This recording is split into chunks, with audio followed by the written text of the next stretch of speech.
बिस्मिल्लाहिर्रहमानिर्रहीम। अस्सलाम वालेकुम। ऐ लोगों, आज मैं आपके साथ नसूह की तौबा का वाक़या शेयर करूँगी।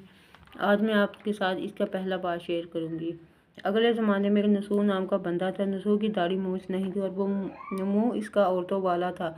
किसी भी बात से वो मर्द नहीं लगता था और इसकी कोई हरकत और बात ऐसी ना थी कि वो मर्द लगता। जब भी वो बात करता बिल्कुल औरत लगता। इसका हर एक काम औरतों वाला था कि कोई ना उसे पहचाने। वो औरतों वाला लिबास पहनकर औरतों की मजलिस रखता और बादशाह के घर वो कनीज़ की नौकरी करता था। बड़ा ही चालाक फरेबों के अंदर पापड़ उसने बेले और बादशाह के घर कनीज़ बनकर बादशाह की शहजादियों को हमाम के अंदर गुस्ल देने का इसका पेशा था। बादशाह की तमाम बेटियों को गुस्ल देने की इसकी ड्यूटी थी। मल मल के बदन शहजादियों के इनको नहलाता और साथ अपनी तलब मिटाता। औरतों के साथ रल मिलकर सोता था और किसी को खबर ना कोई कितनी मुद्दत उसने इस पेशे में अपनी उम्र गुजारी। कई बार उसने अपने अल्लाह से तौबा की, कई बार उसने तौबा को तोड़ा और उसने अपने नफस की खातिर कभी बदी न छोड़ी। एक दिन वो हमाम में शहजादी को गुस्ल दे रहा था कि वो गुस्ल देते वक्त शहजादी के साथ हंस छेड़छाड़ कर रहा था, जिस तरह उसने शहजादी के साथ तल्लक बनाया था और फिर शहजादी को साबल लगाकर इसकी अपने हाथों के साथ मैल मल मल कर उतार रहा था।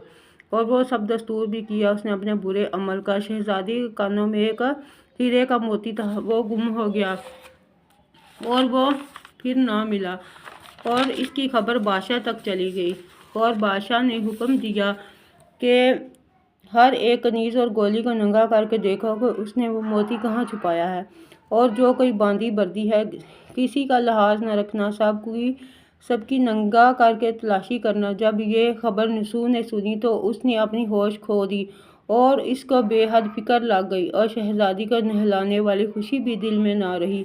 ये खबर सुनकर उसका रंग पीला, होंठ काले हो गए और आंखों के सामने से मौत नजर आने लगी और साथ वो थर थर काँपने लगा। और नसूह दिल में कहता है कि अगर उन्होंने मेरे कपड़े उतारे तो मेरा भेद खुल जाएगा। ये सोचकर वो सारा दिन रोता रहा कि पता नहीं अब बादशाह मुझे क्या सज़ा सुनाए, फांसी दे, चमड़ी दे दे या फिर आग में जलाए। काश मेरी माँ मुझे पैदा ही ना करती। अब कौन सी तजवीज़ करूं कि मेरी खलासी हो जाए। काश मुझे जैसे नकम्मे को छोटे होते ही कोई आफत खा जाती। आज इन अजाबों से तो मेरी जान छूट जाती। और अब वो एक कोने में बैठकर गिरिया जारी करता रहा। फिर वो खुदावंद बारी ताला को अपनी अजज नियाज सुनाने लगा। या अल्लाह पाक, मैंने बड़ी मुद्दत तेरी नाफरमानी की है और मैंने कर कर मकर फरेब शैतानी सारी उम्र गुजारी है और मैंने कई बार तेरे आगे कस्में उठाई और कई बार इन कस्मों को तोड़ा और कई बार तौबा की, फिर इस तौबा को तोड़ा। मैंने कई बार तेरे साथ वादे पक्के किए कि बुरे काम नहीं करूँगा, लेकिन फिर मैंने आपके साथ कई कौल करार बुलाकर बुरे काम ना छोड़े। अब मैं सच्चे दिल से सच्ची तौबा करता हूँ। इस तौबा को निभाऊँगा, कभी वादा खिलाफ़ी नहीं करूँगा। या अल्लाह पाक, सारी उम्र आपने मुझ पर पर्दा डाले रखा, अब भी तू ही मेरी इज़्ज़त को रखना और मेरे ऊपर पर्दा डाले रखना। या अल्लाह, मेरे सारे ऐब पर पर्दा डाल दे। तेरे आगे किसी चीज़ की कमी नहीं है। एक बार मेरी इज़्ज़त रख ले। अगर फिर मैं दोबारा बुरा काम करूं तो जो चाहे मर्ज़ी सज़ा दे देना।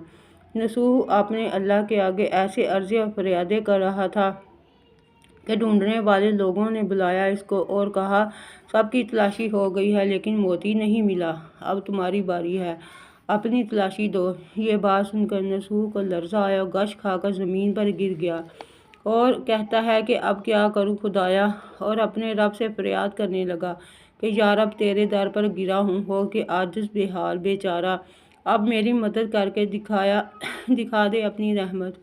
अब नसूह की सच्ची तौबा देकर अल्लाह पाक ने इस पर अपनी रहमत भेज दी। शाख उम्मीद की फिर हुई ताज़ा, फजल किया रब ताला ने डूबी बेड़ी तारी। अल्लाह ने रहमत के दरिया में जब समंदर रहमत वाला अल्लाह ताला ने दिखाया तो इसी वक्त वो मोती किसी और से बरामद हो गया। तो अगला पार्ट मैं अगली वीडियो में शेयर करूँगी। अल्लाह ताला हाफिज़।